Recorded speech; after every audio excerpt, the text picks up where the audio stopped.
Welcome to the Mutiny Report. I'm Fletcher Christian. This is what it feels like to be alive right now. Trump walked into the chamber last night and delivered the longest State of the Union in U.S. history. Finally, something is truthful about history coming out of Trump's mouth. It was like a 2-hour infomercial for himself. Not a speech, but a branding exercise. Same old, same old. Every sentence, same structure. I'm the best. They're the worst. Everything is historic. Applaud like you're being held hostage. Because they all were, pretty much. And let me tell you, the real State of the Union is the sound of both parties clapping like trained seals anytime the script hits military, border, or Iran. Because war is one bipartisan religion we never argue about. He opened with the usual golden age fantasy, economy booming, prices dropping, America winning so much.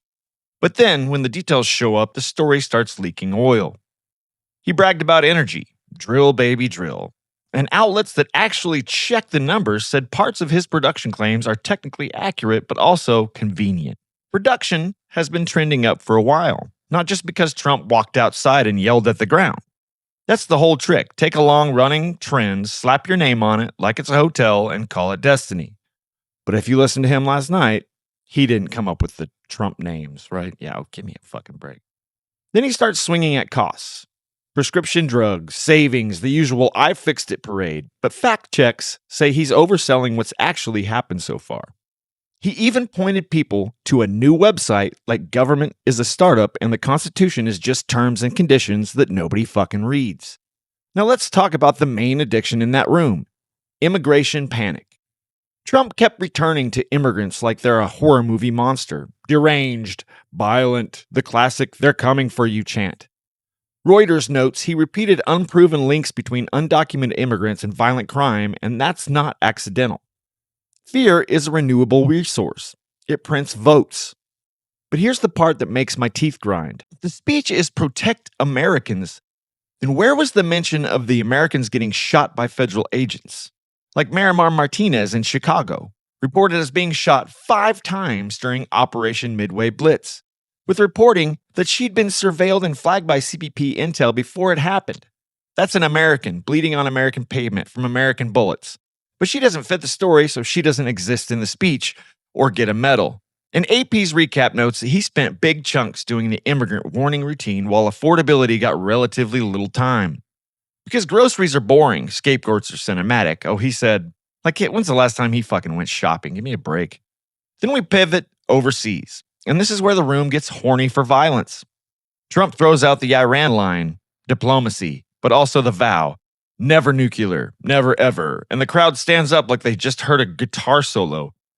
Reuters describes foreign policy getting minimal focus, but Iran showing up with that hardline posture. It's the same play every time. We don't know what the plan is, but we're sure the missiles are morally superior. And as I said while I was taking notes last night, we're hitting Iran not because of Europe or us, but because of Israel. Let's just get to the point. What's sick is how the chamber reacts. War gets applause from both sides because the defense budget is the closest thing we have to a bipartisan love language. It's the one program nobody asked to pay for. Schools, healthcare, housing. Suddenly everyone's a fiscal conservative. Bombs? Oh yeah, here's the standing ovation. Now, Gaza. Trump mentioned Hamas digging through bodies to return hostage remains. AP says he celebrated military actions and leaned into those kind of moments. But here's the thing that needs to be said out loud. Yeah, Hamas had to dig through bodies because the place is crushed into a fucking graveyard. And the speech wants you to feel the tragedy only when it serves a clean narrative, not when it forces you to ask the impolite question. Who made all that rubble? Who made all those bodies? That's how propaganda works. It edits out the cause, keeps the emotional effect, and then sells you the round of funding. Then the speech does that Trump thing. He jokes. The nobody wants to go fishing vibe. Are you fucking serious, dude? Like, you're literally talking about fishermen in Venezuela that, like, that's their livelihood. Nobody wants to go fishing. It's so funny because you're fucking murdering them. Yeah, it's fucking hilarious. He treats real people's livelihoods like a punchline because the suffering is always funnier when it's happening somewhere else. That's empire humor. If it's not happening to you, it's content. And then, my favorite one, religion. He literally said, we love religion. It's not like we love God or anything like that. It's just we love the control of religion. He wraps it all in God language like a fresh coat of paint on a rotting porch. God gets invoked like a brand partner, like the Almighty signed a sponsorship deal with America, and our next drone strike is a holy collaboration. God needs to ask America to do his will, basically, is what he said. I mean, that's a fucking scam. Not we should be moral, not we should be humble, but God agrees with us, which is just nationalism wearing a church mask. And the ending? Pure fucking hubris. AP notes his off-script ego moments and the whole we're winning so much posture. He walks out like the country is a stage, the Constitution is set dressing, and the audience is there to clap or get removed. So here's the mutiny summary. Gas, taxes, religion, packaged as salvation. Immigrants, packaged as deranged villains. Americans harmed by federal force left out.